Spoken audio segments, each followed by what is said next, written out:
A white heart and red flowers sits outside the Central Saanich police station. The memorial comes after one of their own officers took his own life.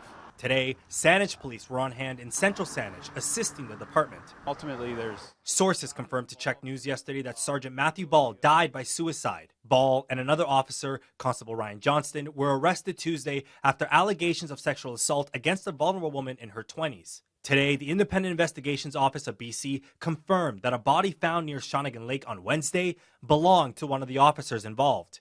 Sources tell Check News Ball took his own life shortly after being released from jail.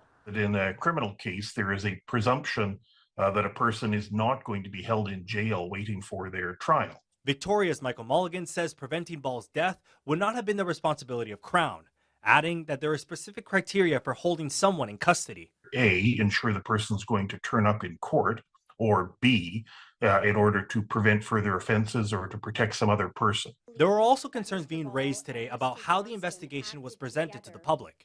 The president of the Vancouver Police Union is criticizing how Vancouver police handled the case. In a letter to members obtained by the Canadian Press, Ralph Kaiser says the comments made by VPD Chief Fiona Wilson undermined the presumption of innocence for the two officers and cast a shadow over the entire law enforcement community. He adds that the loss of Sergeant Ball emphasizes the need for police to practice trauma-informed approaches. VPD, the deputy chief, went overboard on her mannerism and comments. Kashid, a former police chief, believes there should be a review into how the case was presented to the public.